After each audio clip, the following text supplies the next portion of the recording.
बच्चों, इस वीडियो में मैं एसएसएलसी थर्ड लैंग्वेज हिंदी के model answer paper presentation part 2 के बारे में चर्चा करने वाली हूँ।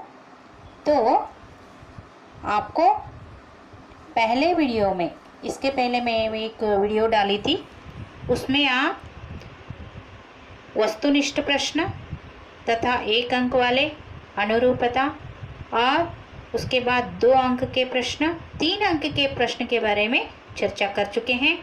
और इस वीडियो में हम 4 अंक के और निबंध, पत्र लेखन जैसे अपठित गद्य, इन प्रश्नों को हम चर्चा करेंगे। तो चलो, हमारा अगला प्रश्न है, निम्नलिखित प्रश्नों के उत्तर 5-6 वाक्यों में लिखिए। तो हमारा प्रश्न है, इंटरनेट आधुनिक जीवन शैली का महत्वपूर्ण अंग बन गया है, विवरण के साथ स्पष्ट कीजिए। ये तो 4 अंक वाले प्रश्न हैं, तो आपको कैसा लिखना है मैं बताती हूँ बच्चों। चलो, तो इंटरनेट के द्वारा पल भर में बिना ज़्यादा खर्च किए कोई भी विचार हो, स्थिर चित्र हो, वीडियो हो, दुनिया में किसी भी कोने में भेजना मुमकिन हो गया है। तुम चाहे तो पूरे पुस्तकालय को भी कम समय में भेज सकते हैं। शायद इसके बिना संचार व सूचना दोनों ही क्षेत्र ठप पड़ जाते हैं। इंटरनेट द्वारा घर बैठे बैठे खरीदारी कर सकते हैं, कोई भी बिल भर सकते हैं। इंटरनेट बैंकिंग द्वारा दुनिया की किसी भी जगह चाहो जितनी भी रकम भेजी जा सकती है। इसमें पता चलता है कि इंटरनेट आधुनिक जीवन शैली का महत्वपूर्ण अंग बन गया है। इस तरह लिखने से आपको 4 अंक आराम से आप पा सकते हैं। ठीक है, अगले प्रश्न पर चले। पहले हम इसी प्रश्न पर 34 नंबर वाले प्रश्न में हम चर्चा कर चुके हैं। इंटरनेट आधुनिक जीवन शैली का महत्वपूर्ण अंग बन गया है, विवरण के साथ स्पष्ट कीजिए। और उसके साथ और एक प्रश्न दिया जाता है, अथवा करके लिखते हैं, और एक प्रश्न दिया जाता है वहाँ पर, और उन दोनों में से 4 अंक के लिए एक लिखना है बच्चों। तो वह प्रश्न है, सोशल नेटवर्किंग का प्रभाव हमारे समाज पर कैसे पड़ रहा है। सोशल नेटवर्किंग एक क्रांतिकारी खोज है जिसने विश्व भर के लोगों को एक जगह लाकर खड़ा कर दिया है। इसके कई वेबसाइट्स हैं, फेसबुक, ट्विटर आदि, जिनके द्वारा देश विदेश के लोगों की वेशभूषा, रहन सहन, खान पान का साथ साथ संस्कृति तथा कला का अति शीघ्र रूप में प्रचार हो रहा है। तो इनके सोशल नेटवर्किंग के प्रभाव के बारे में लिखे तो आपको 4 अंक आराम से आप हासिल कर सकते हैं। ठीक है, तो अगला प्रश्न है, निम्नलिखित कवितांश को पूर्ण कीजिए। यहाँ पर कोशिश करने वाला नहीं होता कविता से, यह प्रश्न कविता कंठस्थ आ चुका है। तो आपको 4 अंक के लिए ठीक तरह से लिखना है बच्चों। कैसे याद रखना है आपको समझाऊं मैं। असफलता एक चुनौती है, इसे स्वीकार करो। क्या कमी रह गई देखो और सुधार करो। असफलता एक चुनौती है, इसे स्वीकार करो।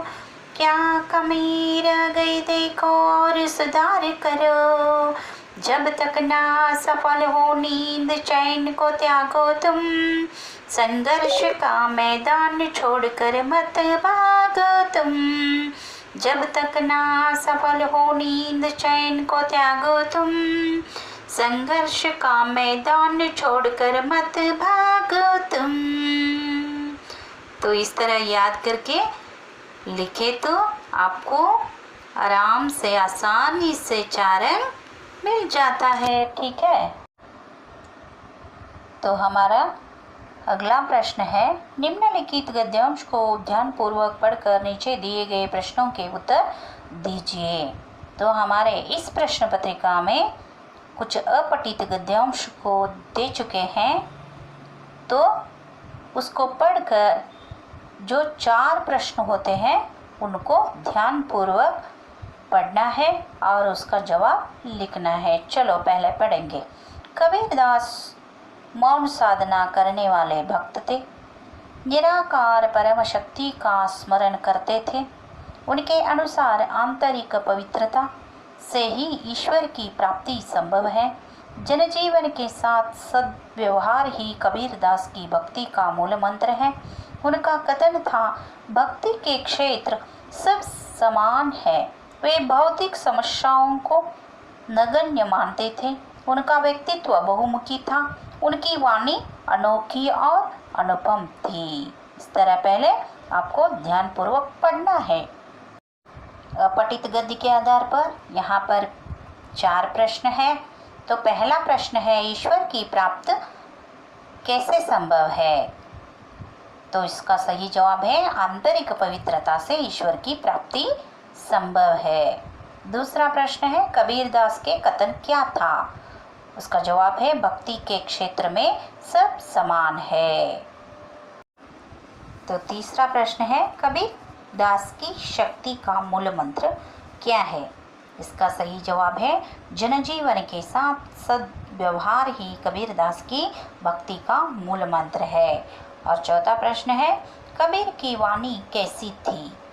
इसका सही जवाब है, कबीर की वाणी अनोखी और अनुपम थी। इस तरह अपठित गद्य को देखकर ठीक तरह से पढ़कर आप 4 अंक हासिल कर सकते हैं। अगला प्रश्न है बच्चों, दिए गए संकेत बिंदुओं के आधार पर 12 से 15 वाक्यों में किसी एक विषय के बारे में निबंध लिखिए। तो एक विषय में आपको लिखना है। तो पहला निबंध है, तो 3 निबंध दिया गया है। आपको चुनकर जो आपको सरल आता है और आपके पास उन निबंध पर विषय संग्रहित है, तो उनको देखकर आपको चुनना है कि मैं कौन सी निबंध लिखूं। तो इस तरह सोचकर आपको निबंध लिखना है। तो पहला निबंध है, पर्यटन का महत्व। इनमें से विषय प्रवेश में होता है, जैसे कि जीवन का असली आनंद घूमकड़ी में है, और मस्ती और मौज में है। प्राकृतिक सौंदर्य का रसपान अपनी आँखों से उसके सामने उसकी गोद में बैठकर ही किया जा सकता है। इस तरह विषय प्रवेश में आपको प्रवेश करना है। और पर्यटन के एक शौक, यह एक पॉइंट भी है। पर्यटन हमारे आदि मानव से लेकर पर्यटन यानी प्रवास हम जैसे शौक से करते हैं, वह आनंद को मनाकर आनंद बनाते समय खुशी खुशी से हम पर्यटन करते हैं। और उसके बाद हमको क्या करना है, और उसके बाद है उपसंहार के रूप में कहाँ पर्यटन से लाभ पहले लिखना है। पर्यटन का क्षेत्र बहुत विस्तृत है और राज्य, देश, विदेश जैसे पर्यटन हम कर सकते हैं।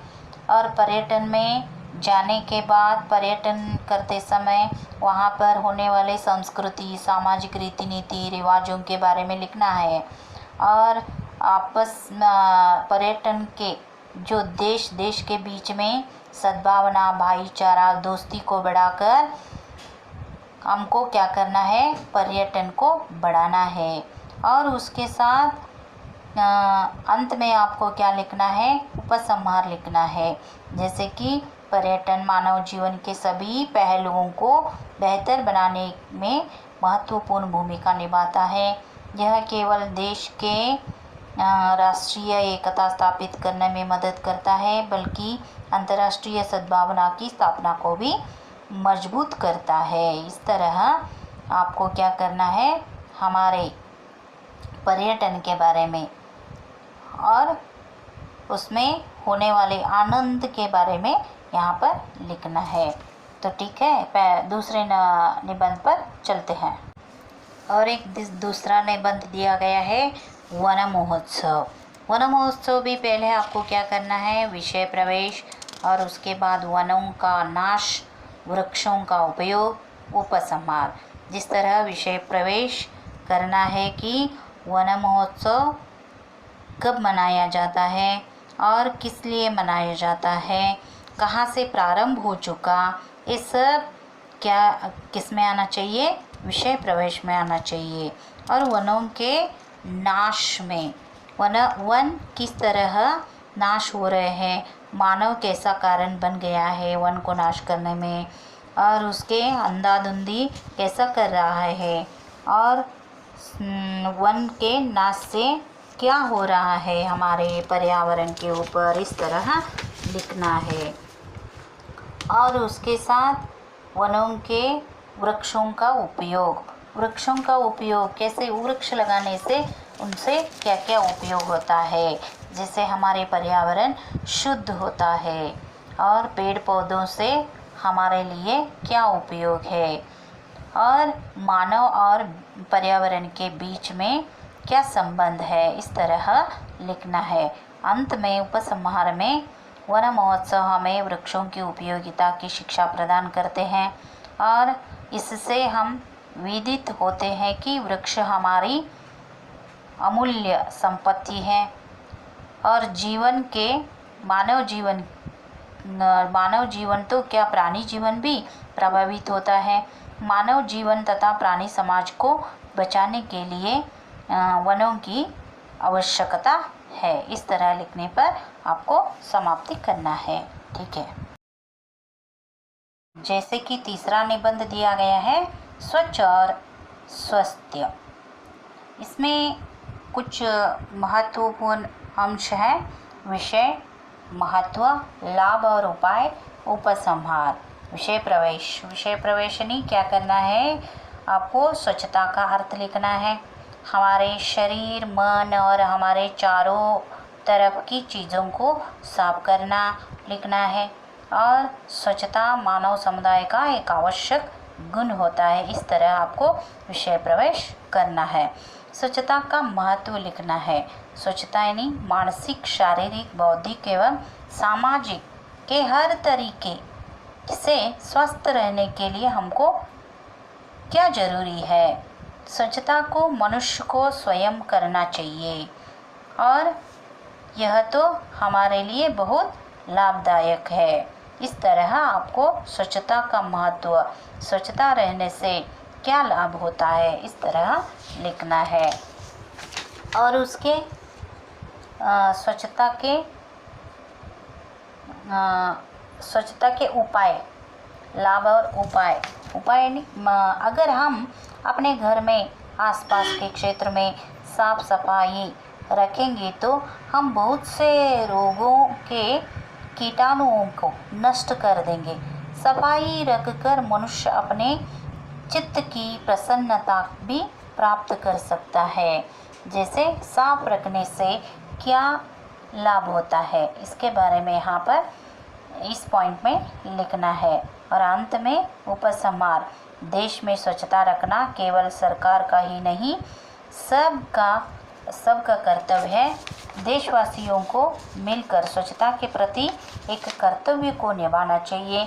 इस तरह स्वच्छता की ओर एक ध्यान लगाकर हमको जीवन बिताना है, स्वच्छता की ओर कदम बढ़ाना है। इस तरह उपसंहार लिखकर निबंध को अंत करना है।